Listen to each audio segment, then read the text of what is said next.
Hello! Welcome back to our channel. இன்னைக்கு நம்ம சேலஞ்சில பார்க்க போறது டே 7. இன்டர்மிட்டன்ட் ஃபாஸ்டிங்கில நம்ம எந்த விதமான ஒர்க் அவுட்டுமே பண்ணாம, இன்டர்மிட்டன்ட் ஃபாஸ்டிங் டைமிங் மட்டும் கரெக்ட்டா மேனேஜ் பண்ணா வெயிட் குறையுமா? அப்படின்னு சொல்லி நெறைய பேர் கேட்டிருந்தீங்க. எனக்குமே அந்த டவுட் இருந்ததுனால நான் இத வந்து ஸ்டார்ட் பண்ணியிருக்கேன்.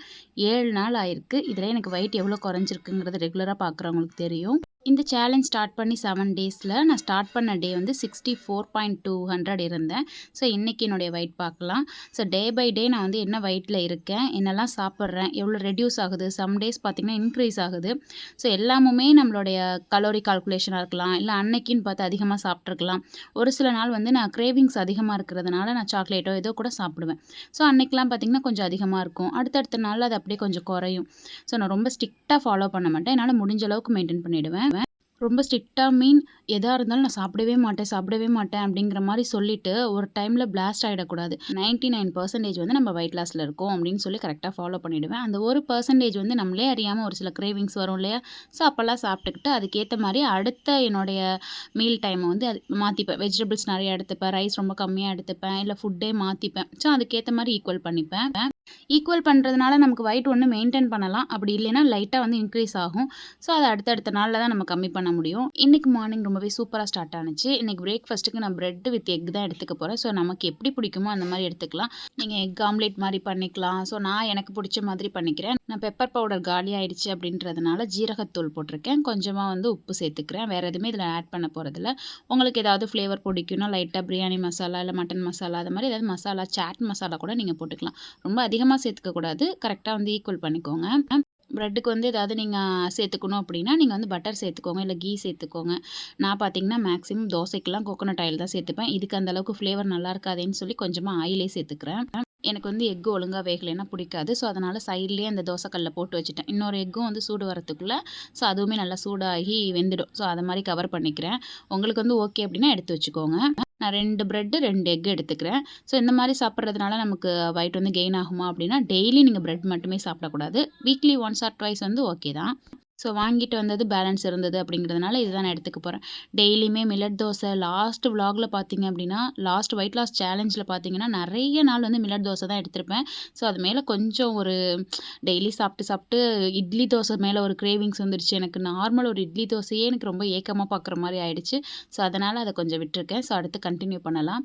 நான் இப்பலாம் பார்த்தீங்கன்னா, நெறைய நாள் வந்து ரொம்ப குட்டி விளாக் போடுறேன். அப்படி இல்லன்னா கொஞ்சம் லேட்டா போடுறேன். ஸோ, அதுக்கு வந்து கொஞ்சம் ஒர்க் போயிட்டுருக்கு. ஸோ, ஒரு முக்கியமான அப்டேட் வந்து உங்களோட ஷேர் பண்ணணும் அப்படின்னு நான் நெனைக்கிறேன். ரொம்பவே ஹேப்பியான ஒரு விஷயம் என்னோட லைஃப்ல. ஸோ, பல நாள் கனவுங்கிற மாரி பல வருட கனவு அது எனக்கு.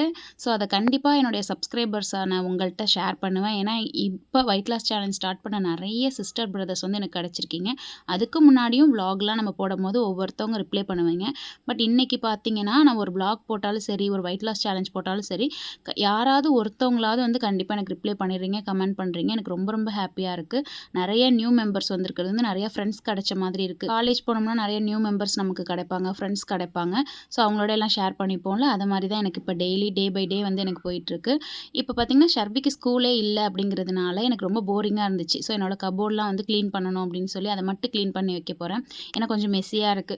ரெகுலரா கிளீன் பண்ணிட்டே இருந்தா மட்டும் தான் அந்த இடம்லாம் கரெக்ட்டா இருக்கும். ஸோ, இன்னைக்கெல்லாம் பார்த்தீங்கன்னா, ஷர்விக்கு ஸ்கூல் இல்ல. ஸோ, இந்த ஒர்க்கும் இல்ல.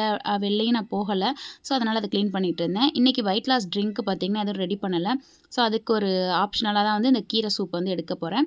நார்மலா முருங்கைக்கீரை இருக்குல்ல, ஸோ அதுதான். அதில வந்து நீங்க கொஞ்சமா ஜீரகம் சேர்த்துக்கலாம். மிளகுத்தூள் இருந்தா மிளகுத்தூள் சேர்த்துக்கலாம். ஸோ, நான் வந்து ஜீரகம் மட்டும் தான் சேர்த்துருக்கேன். தேவையான அளவுக்கு உப்பு சேர்த்துக்கோங்க. இந்த இந்த கீரையோடே நீங்க வந்து கருவேப்பிலையும் சேர்த்து கொதிக்க வச்சுக்கோங்க. அது வந்து நமக்கு ஹேருக்கு ரொம்ப நல்லது. வெயிட் லாஸ்க்குமே நல்லது. நான் வந்து அந்த கருவேப்பிலை கிடைச்சா அதுவுமே சேர்த்துப்பேன். இது நெறைய டைம் வந்து நான் வெயிட் லாஸ்ல இல்லாததுக்குமே ரெகுலரா குடிச்சிட்டுருப்பேன். இப்ப பார்த்தீங்கன்னா, வெயிட் லாஸ்ல இருக்கேன். கீரை அதிகமா எடுத்துக்க முடியறதில்ல. ஏதாவது வெஜிடபிள் சைடு போயிடுறேன். ஸோ, அதனால சூப் வச்சு குடிச்சுக்கலான்னு எடுத்திருக்கேன். இன்னைக்கு வந்து அம்மா வாழைப்பூவும், கீரையும் சேர்த்து தான் செய்ய போறாங்க. ஸோ, அதனால இன்னைக்கு கீரை அதிகமா எடுத்துக்க தான் போறேன். இது பார்த்தீங்கன்னா, எனக்கு பெரிய கிளாஸ்ல ஒரு இது எடுத்துப்பேன். இந்த சூப் வந்து ஒன் ஆஃப் த ஃபேவரைட் எனக்கு. ரொம்ப நல்லாயிருக்கும். நீங்க கண்டிப்பா ட்ரை பண்ணி பாருங்க. வெயிட் லாஸ்ல இருக்கீங்க. நான் எதுவுமே இந்த பூசணி ஜூஸ்லாம் வந்து நெறைய பேர் கேட்குறீங்க, சளி பிடிக்குமா? இந்த சீசன்லயும் எனக்கு வந்து கோல்டெல்லாம் ஆகும் அப்படின்னு. ஸோ, அது மாரி கோல்டு ஆகுறவங்க இத மாரி சூடு பண்ணி குடிக்கிற மாரி ஏதாவது வெயிட் லாஸ் ட்ரிங்க் வந்து நான் வேணா அப்பப்போ போடுறேன். நீங்க வந்து கண்டிப்பா ட்ரை பண்ணி பாருங்க. இது வந்து பிளைனா முருங்கைக்கீரை, உப்பு, ஜீரகம் மட்டும் தான் சேர்த்துருக்கேன். வெயிட் லாஸ் ட்ரிங்க்கை பொறுத்த வரைக்கும் இது மட்டுமே பண்ணால் நமக்கு வெயிட் லாஸ் ஆகுமான்னு கேட்டால் கண்டிப்பாக ஆகாது. நீங்கள் வந்து இன்டர்மிட்டன்ட் ஃபாஸ்டிங்கில் அந்த ஃபுட்டோட கண்ட்ரோல்னு நம்ம பேலன்ஸ் பண்ணணும். அப்படி இருக்கும்போது நமக்கு கண்டிப்பாக ஓரளவுக்கு நல்ல ரிசல்ட் கிடைக்கும்.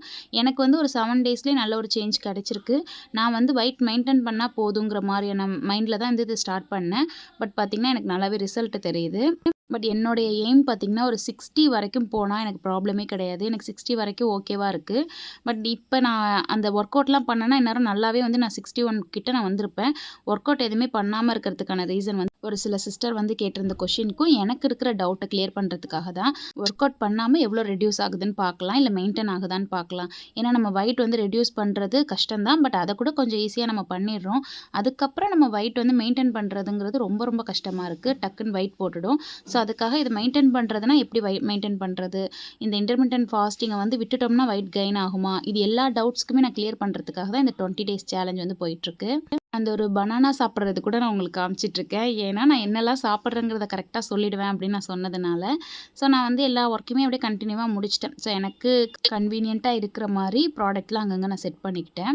இதுக்கு அடுத்து நீங்கள் ஷர்விக்கு ஹேர் கேர் ஏதாவது பண்ணலான்னு சொல்லி ஒரு ஹேர் பேக் தான் ரெடி பண்ணிகிட்ருக்கேன். செம்பருத்தி இலை, செம்பருத்தி பூ, இது வந்து காஞ்ச பூ தான். நீங்கள் ஃப்ரெஷ்ஷாக இருந்தால் கூட எடுத்துக்கலாம். அடுத்து வந்து கருவேப்பிலை, முருங்கைக்கீரை இதெல்லாம் தான் சேர்த்து நான் ஒரு பேக் ரெடி பண்ண போகிறேன். நீங்கள் அம்மி இல்லை அப்படின்னா கொடக்கல் சொல்லுவாங்க, ஆட்டுக்கல் சொல்லுவாங்க, அந்த மாதிரி கூட யூஸ் பண்ணிக்கலாம். இல்லை எதுவுமே எங்களுக்கு கிடையாதுன்னா நீங்கள் வந்து மிக்சியில் போட்டுக்கோங்க. ஸோ நான் இருக்கிறதுனால தான் இதில் போட்டுக்கிறேன். இதுலலாம் அரைக்கிறது ரொம்ப கஷ்டம். ஏன்னா மருதாணி அப்படிலாம் அரைச்சோம் அப்படின்னா டக்குன்னு வந்துடும். இது பார்த்திங்கன்னா ஒரு மாதிரி கொலன்ட்டு இருக்கிற மாதிரி இருக்கும். அரையும் படாது. கொஞ்சம் கஷ்டம்தான். பட் இது ஓகேங்கிறதுக்காக தான் நான் இதில் எடுத்துக்கிறேன். ஒரு சில சிஸ்டர் வந்து கமெண்ட் டவுட் கேட்குறதுக்குலாம் நான் அப்பப்போ கிளியர் பண்ணிடுவேன். ஒருவேளை நான் வீடியோவில் சொல்லணும் கொஞ்சம் லாங்காக போகுங்கிற மாதிரி இருந்தால் தான் நாளைக்கு விலாகில் சொல்கிறேன்னு சொல்லுவேன். அது மாதிரி கமெண்ட்மே நான் வந்து முடிஞ்ச அளவுக்கு எனக்கு தெரிகிறது எல்லாத்துக்கும் ரிப்ளை பண்ணிவிடுவேன். இந்த இன்டர்மிட்டன்ட் ஃபாஸ்டிங்கை பொறுத்த வரைக்கும் இமீடியட் ரிசல்ட்லாம் உங்களுக்கு கிடைக்காது. கண்டிப்பாக நீங்கள் ஒரு 1 வீக்காவது ட்ரை பண்ணுங்கள். அப்போ தான் உங்களுக்கே ஒரு சேஞ்சஸ் வந்திருக்கிறது உங்களுக்கு ஒரு ஃபீல் வரும். ஸோ இன்றைக்கி ட்ரை பண்ணிவிட்டு நாளையிலேருந்தே நீங்கள் எதிர்பார்க்கக்கூடாது. அந்த 1 வீக்கில் ஒரு சின்ன மாற்றம் வந்து கண்டிப்பாக வந்திருக்கும். அட்லீஸ்ட் வந்து நீங்கள் ஒரு 1/2 kgயாவது கண்டிப்பாக ரெடியூஸ் ஆகிருப்பீங்க. அது ஒவ்வொரு பாடி வெயிட்டை பொறுத்த வரைக்கும் வாட்டர் லெவல் பொறுத்து அது மாறும். ஸோ சில பேருக்கு வாட்டர் லாஸ் ஆகிறவங்களுக்கு ரொம்ப சீக்கிரமாகவே வெயிட் லாஸ் வந்து ஆகும். சில பேருக்கு ஃபேட் லாஸ் ஆகிறவங்களுக்கு கொஞ்சம் ஸ்லோவாகும். அவ்வளோதானே தவிர மற்றவங்களுக்கு ஆகியிருக்கு நமக்கு ஆகலேன்னு நீங்கள் ஃபீல் பண்ணி அதை அப்படியே விட்டுறாதீங்க. இன்டர்மிட்டன்ட் ஃபாஸ்டிங் எடுக்கிறப்ப நிறைய பெனிஃபிட்ஸ் நமக்கு இருக்குது. அதில் முக்கியமான ஒன்று வந்து ஏஜ்டு ரிங்கிள்ஸ்லாம் வரும்ல, சில பேருக்கு வந்து சீக்கிரமாகவே வந்து வயசான மாதிரி ஃபேஸ்லேருந்தே ஸ்டார்ட் ஆகிடும். ஸோ அந்த மாதிரிலாம் வந்து உங்களுக்கு சேஞ்சஸ் நல்லாவே கிடைக்கும். நம்ம வெயிட் லாஸ் வந்து கரெக்டாக ப்ராப்பராக பண்ணும்போது நமக்கு ஃபேட் லாஸ் ஆகும். சில பேர் வந்து மசில் லாஸ் ஆகும் அப்படின்னு சொல்கிறாங்க. ஸோ அதெல்லாம் கிடையாது. ஸோ நம்ம கரெக்டாக பண்ணணும். மசில் லாஸ் ஆகும், நீங்கள் எப்படி பண்ணுறீங்கிறத பொறுத்து தான். உங்களோட கரெக்டான வேலை வெயிட் லாஸ் எடுத்துகிட்டு போகும்போது ஆட்டோமேட்டிக்காக உங்களுக்கு ஃபேட் லாஸ் தான் ஃபஸ்ட்டு ஆகும். ஒரு சில பேர் தெரியாதவங்க வந்து மசில் லாஸ் ஆகுது அப்படி இப்படின்லாம் பயமுத்துவாங்க. அதெல்லாம் கண்டுக்காதீங்க. ஸோ நம்மளோட இலக்கு அப்படின்னு ஒன்று ஃபிட் பண்ணி வச்சுட்டு ஸோ அந்த ஒரு நம்பரை நோக்கி மட்டும் நீங்கள் போயிட்டே இருங்க. எனக்கு 60 வந்துடுச்சு அப்படின்னா அதுக்கப்புறம் நான் வெயிட் லாஸ் வந்து பெருசாக எடுக்க மாட்டேன். மெயின்டைன் வேணால் பண்ணுவேனே தவிர வெயிட் லாஸ் வந்து பண்ண மாட்டேன். இந்த 20 டேஸ் சேலஞ்ச் முடிஞ்சதுக்கப்புறம் ஒரு சில நாள் கழித்து நம்ம வந்து வெயிட் எப்படி மெயின்டைன் பண்ணலாம் அப்படிங்கிறது பார்க்கலாம். ஏன்னா நம்ம வெயிட் லாஸ் பண்ணுறதை தாண்டி மெயின்டைன் பண்ணுறது ரொம்ப கஷ்டம் இல்லையா? ஸோ அதையும் பார்க்கலாம். முக்கியமாக நீங்கள் கிரேவிங்ஸ்லாம் ஆனீங்கன்னா கண்டிப்பாக சாப்பிட்டுட்டு அதுக்கு ஏற்ற மாதிரி அடுத்தடுத்த மீலில் வந்து கலோரி வந்து பேலன்ஸ் பண்ணிக்கோங்கன்னு சொன்னேன். ஸோ அது எப்படி அப்படின்னா ஒரு 2 விலாக்கு முன்னாடி நான் அதை சொல்லும் போது ஒரு சிஸ்டர் அது எப்படி சிஸ்டர் அப்படின்னு சொல்லி கேட்டிங்க. ஸோ நான் என்ன பண்ணுவேன்னா நான் இப்போ பிரியாணி நல்லா சாப்பிட்டுட்டேன் அப்படின்னா எப்பொழுதும் சாப்பிட்ற அளவை விட நிறையவே சாப்பிட்டுட்டேன் அப்படின்னா இப்போ வந்து நான் டின்னர் எடுத்துக்கிறது இல்லை. ஆனால் வந்து டின்னர் எடுத்துக்க போகிறோம் அப்படின்னா அதை வந்து நீங்கள் ரொம்ப கம்மியாக சாப்பிட்டுக்கணும். ஸோ நீங்கள் 2 தோசை சாப்பிட்ற இடத்துல 1 தோசை இல்லை வந்து சின்னதாக ஒரு குட்டி தோசை, ஒரு இட்லி இல்லை எதுவுமே சாப்பிடாமல் ஃப்ரூட்ஸ் மட்டும் அந்த மாதிரி சாப்பிட்டுக்கலாம். நான் வந்து டின்னரே சாப்பிட்றதில்ல, ஒரு காஃபி மட்டும்தான் எடுத்துப்பேன்.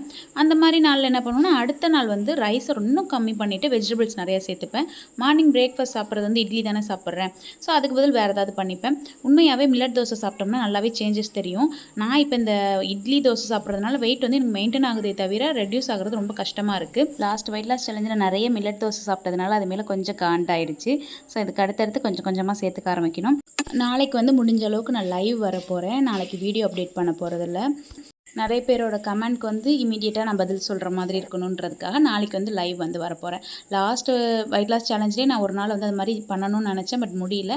இந்த வெயிட் லாஸ் சேலஞ்சிலையாவது ட்ரை பண்ணுவோமே அப்படின்னு சொல்லி தான் வந்தாச்சு. ஸோ நான் இன்றைக்கி வந்து சத்து மாவு கஞ்சி தான் குடிக்க போகிறேன். அதுக்கு வந்து நான் பாலில் தான் அந்த சத்து மாவு கஞ்சி எடுத்துக்க போகிறேன். ஏன்னா எனக்கு கொஞ்சம் லைட்டாக ஒரு பசி இருக்குது. ஸோ அதனால் பாலில் வந்து சத்து மாவு, சர்க்கரை இது மட்டும் மிக்ஸ் பண்ணி குடிக்கிறேன். பொதுவா சத்து மாவு கஞ்சி வைக்கிறேன்னா, தண்ணியிலே கொஞ்சோண்டு உப்பு, நாட்டு சர்க்கரை, சத்து மாவு போட்டு நல்லா மிக்ஸ் பண்ணி நான் வச்சுருவேன்.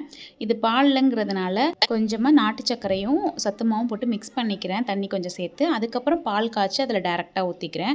நீங்க வந்து ஃபர்ஸ்ட்டே பால்ல கூட மிக்ஸ் பண்ணி காய்ச்சிக்கலாம். நான் வந்து எல்லாருக்கும் காஃபி போட போறேன். எனக்கு மட்டும் தான் கொஞ்சோண்டு எடுக்கிறேங்கிறதுனால இது மாரி பண்ணிக்கிறேன். குடிச்சிட்டு வந்து தான் நான் அம்மாவ ட்ராப் பண்ண வந்தேன் வயல்ல. ஸோ எல்லாரும் பார்த்தீங்கன்னா, வயல்ல மாடு, ஆடெல்லாம் ரிட்டர்ன் அழைச்சிட்டு வர டைமு. ஸோ எனக்கு இந்த டைம் பார்த்தீங்கன்னா 5 மணிக்கு நான் குடிச்சே ஆகணுமே, அதுவே 5, 5:15 ஆயிடுங்கிறதுனால அந்த ஒரு ஒர்க்கை வந்து முடிச்சுட்டு ஒன்று வருவேன். ஸோ எங்கள் ஊர்லாம் பார்த்திங்கன்னா சுற்றி வயல், காடு அது மாதிரி தான் இருக்கும். ரொம்பவே சூப்பராக இருக்கும். ஸோ அதனால தான் நான் நிறைய டைம் ரெக்கார்ட் பண்ணும்போது நிறைய கிளி, புறா அந்த மாதிரி சவுண்ட் கேட்டுட்ருக்கும். ஸோ நாளைக்கு எல்லாரையும் லைவில் மீட் பண்ணுறேன். இந்த vlog உங்களுக்கு பிடிச்சிருக்கும், யூஸ்ஃபுல்லாக இருக்கும்னு நினைக்கிறேன். ஸோ நெக்ஸ்ட் அப்டேட்டுக்கு எப்பொழுதுமே எனக்கு சப்போர்ட் பண்ணுங்கள். தேங்க்ஸ் ஃபார் வாட்சிங்.